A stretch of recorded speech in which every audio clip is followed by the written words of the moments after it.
Brendan Holloway had always assumed the woman who came to care for his father was simply doing her job. She arrived every Tuesday and Thursday at 8:30, a quiet woman named Adele Fontaine, who wore the same navy cardigan regardless of the season and carried a canvas tote bag with a thermos inside. She was referred through a home care agency his sister had found online. A practical, efficient solution to a problem neither of them wanted to name out loud. Their father, George Holloway, was 81 years old, and he was not getting better. Brendan paid the invoices without looking too closely at the hours. He told himself that was enough. He was managing things, he was handling it.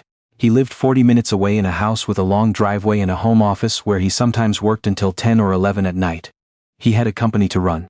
Not a large company, but one that demanded everything from him regardless of its size, and a marriage that had grown quieter over the past 2 years in ways he couldn't quite explain. His wife, Helen, had stopped asking him to come to bed at a reasonable hour. His youngest daughter had stopped leaving drawings on his desk. Life had compressed itself into obligations, and somewhere in that compression, Tuesday and Thursday mornings had become someone else's job. His father didn't complain. That was the thing about George Holloway. He never asked for more than what was offered. He had grown up in rural New Brunswick, the son of a fisherman, and he carried that upbringing in his spine even now, even diminished, even sitting in the wingback chair by the window with a blanket over his knees and the television on low. He didn't ask for much, he never had. It was a Wednesday evening in November, one of those evenings where the sky goes dark by 4:30 and the cold has a personal quality, like it's sent specifically for you, that Brendan stopped by unannounced. He had been driving back from a site meeting that ran long and his father's house was on the way, more or less. He told himself he would just check in, drop off the prescription refills he'd picked up. 10 minutes, maybe 15. He let himself in with his key and called out. No answer. The front hall light was on. He heard something, not voices exactly, something softer. He set the pharmacy bag on the side table and moved toward the hallway. His father's bedroom door was open. He stood in the doorway and for a moment he didn't understand what he was seeing. Adele was kneeling beside the bed. Not in the chair, not across the room, but beside the bed on the hardwood floor. And she was holding his father's hand in both of hers. George's eyes were closed. Adele's face was turned slightly away, but Brendan could see enough to know she had been crying. Her shoulders had that particular stillness people get when they are working very hard at composure. She didn't hear him, or if she did, she didn't move. Brendan stood there for a long moment. He had this strange unsteady feeling of having walked into something that didn't belong to him. Something that had been happening without him. He cleared his throat. Adele turned. She rose from the floor with a kind of unhurried dignity, releasing his father's hand gently, the way you'd set down something fragile on a glass shelf. She didn't look embarrassed. She looked, if anything, composed. She reached for the small towel on the nightstand and pressed it briefly against her face. "Mr. Holloway," she said. "What's going on?" He heard the edge in his own voice and felt immediately ashamed of it. "Your father had a difficult afternoon," she said. She kept her voice low, even, careful not to disturb the man's sleeping fight away. "He was talking about your mother. He has some hard hours sometimes." Brendan looked at his father. George's chest rose and fell under the quilt. His hands, lying open on the blanket now, looked very old. They were the hands of someone who had been a carpenter for 30 years before his back gave out. They were hands Brendan knew from childhood, from handshakes, from the once or twice they'd embraced at airports. They looked unfamiliar to him now, smaller. "He was upset," Brendan said. "He settled down about half an hour ago." Adele picked up her tote bag from the chair and began straightening the room with quiet efficiency, folding the towel, moving the glass of water to the proper side. "I stayed a little late. I didn't want him to wake up alone," she said it simply. No emphasis, no accusation. That was what stayed with Brendan later, the complete absence of judgment in her voice. She said goodnight. She let herself out. He listened to the front door close softly and stood there in the half-dark of his father's room, and for reasons he couldn't entirely account for he did not follow her. He sat down in the chair beside the bed. His father slept. The room smelled of the cedar sachet his mother used to hang in closets, which meant someone, Adele he realized, had found one of the old sachets and put it somewhere in this room. For his father. Because his father's wife had died 2 years ago, and this was the smell that made the house feel like she was still in it. Brendan sat in that chair for a long time. He called the agency the next morning. He asked for Adele's supervisor and inquired, carefully, about how long she'd been with the agency and what exactly her role was intended to cover. He was not entirely sure what he was looking for. He told himself he was being thorough.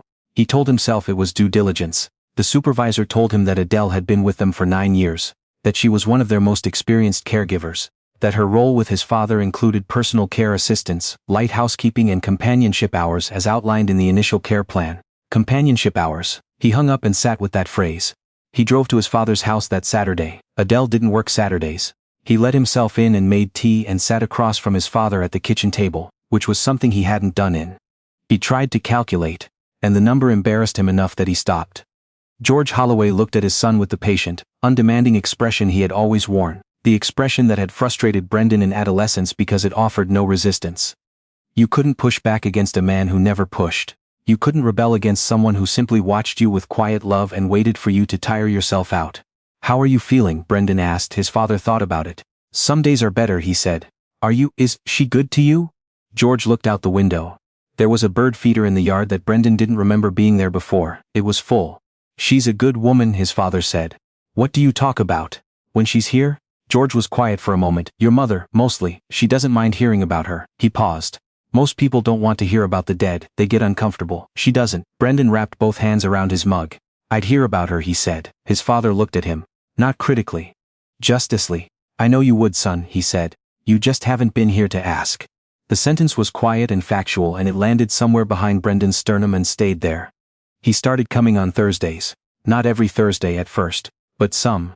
He would arrive mid-morning, and Adele would be there, and there was an awkward period of adjustment where neither of them quite knew what to do with the other. She moved around his father's house with the ease of someone who knew exactly where the spare light bulbs were kept. Brendan moved around it like a guest. He started watching her without meaning to. The way she talked to his father, never loudly, never with that particular brightness people used with the elderly, as if they'd become children again. She talked to George like he was exactly what he was, a man. A man who had opinions about hockey and strong feelings about the provincial government, and a deep, unresolved grief that rose to the surface without warning. She let him have all of that. She didn't rush him through it. One Thursday Brendan arrived to find her sitting at the kitchen table with his father and an old photo album open between them. George was talking. He was animated in a way Brendan hadn't seen in months, leaning forward, pointing at photographs, using the name of his wife the way he used to, easily mid-sentence, without the particular pain that had started to accompany it. Brendan stood in the doorway for a moment before either of them noticed him. He went to make tea. He stood at the kettle and stared at the wall. Later, after George had dozed off in his chair, Brendan found himself at the kitchen table across from Adele while she filled out her care notes. How long has he been talking about her more? He asked. She looked up. Your mother's about 6 weeks. She set her pen down. It happened after I found the box. What box? There was a box in the closet. I was looking for extra blankets, full of letters. He'd written them to her. After she died, I think. He never sent them, obviously. She paused. I didn't read them. I brought the box out and set it on the dresser, and the next time I came he'd gone through some of them, and after that he started talking about her more. Brendan said nothing. He hadn't known about any letters. He'd been carrying something very heavy, Adele said simply. He just needed somewhere to put it down. Brendan looked at the table. There was a slight mark on the wood surface. A ring from a mug old from years ago, his mother's kitchen, his father's house. I should have known about the box, he said. You didn't know to look, she said. It was not unkind. He wanted to say something, but the thing he wanted to say felt too large for the room. He sat there instead, and eventually she finished her notes and gathered her things, and before she left she said, quietly, that his father had been asking whether Brendan might come for dinner sometime. He doesn't ask me to tell you, she said. He'd never ask me to say it, but he mentions it. Brendan looked up. Every Thursday, she said. She picked up her tote bag. Have a good evening, Mr. Holloway. He came for dinner the following Saturday. He brought nothing. He didn't know what to bring. His father had said, when Brendan called ahead, that he didn't need anything brought, but the drive over felt incomplete without something in his hands, and he stopped at a bakery he remembered from years ago and bought a lemon tart that his mother used to love. His father saw it on the counter and didn't say anything. He just stood there for a moment with his hand on the kitchen chair and then sat down slowly and looked at the window. Brendan made dinner. He wasn't a strong cook. Helen had always handled that, but he knew enough. He made the lamb stew his mother used to make, more or less, from memory, getting it wrong in a few places but not catastrophically. His father ate slowly and talked about the winter of 1987, and a repair job he'd done on a Victorian house in Moncton, and a story about his own father that Brendan had never heard before. They sat at the table until 9 o'clock. When Brendan got up to go, his father walked him to the door. They stood in the hallway, and his father looked at him with an expression that was hard to interpret. Pride maybe, or relief, or something that hadn't yet found its name. Good to have you, George said. Not good to see you, good to have you. Brendan drove home and sat in his car in his own driveway for longer than made sense. His daughters were asleep. The house was lit from inside. Warm, amber-colored, familiar. Helen had left the porch light on. He sat there and thought about a woman kneeling on a hardwood floor holding an old man's hand. And about letters that had been written and never sent. And about how many Thursdays had passed while he was somewhere else being busy. The call came on a Tuesday morning in February. Brendan was in a meeting. He saw his phone light up on the table.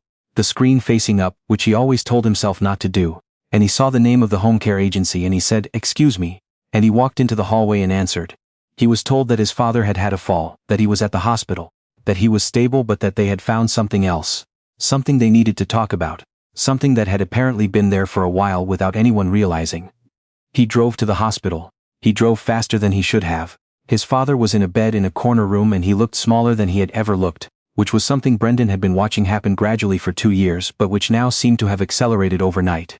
There were tubes and machines but not dramatically so. George was awake. He looked at his son with that same patient expression. "I fell," he said. "I know. It was the rug.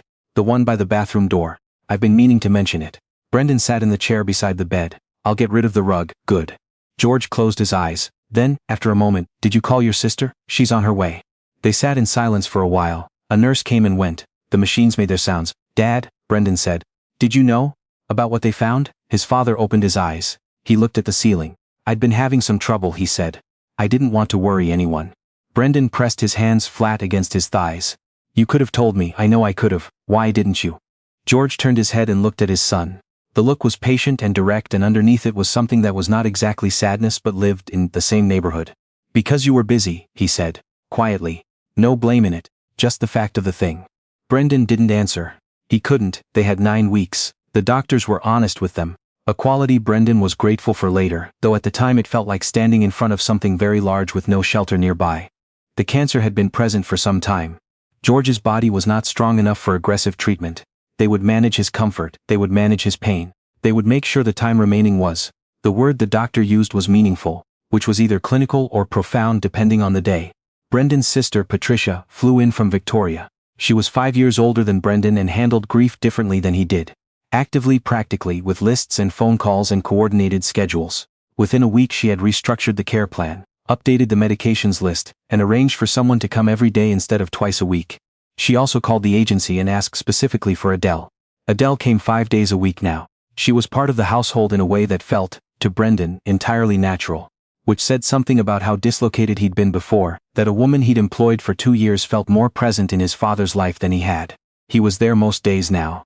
He had restructured his work schedule in ways he'd told himself for years weren't possible and had discovered, with a complicated feeling, that they were. He watched Adele with his father with a different kind of attention now. Not suspicious, not analytical, just attentive. Trying to understand what it was that she did that he had failed to do. It wasn't complicated, he eventually concluded. She was there, she was fully there.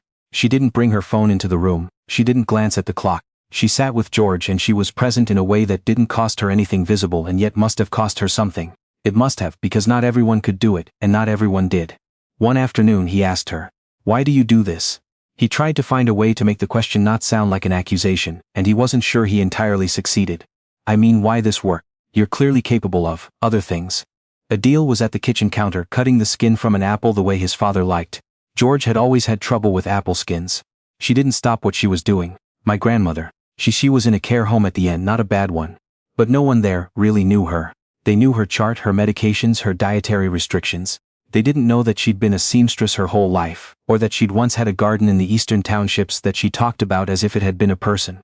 She set the apple slices on the plate in a fan, the way George liked them. She died alone, on a Tuesday. They didn't call us until the evening." She picked up the plate. "Someone should have been there," she said. "Someone should have known her." She paused at the kitchen doorway. "So now I try to know people."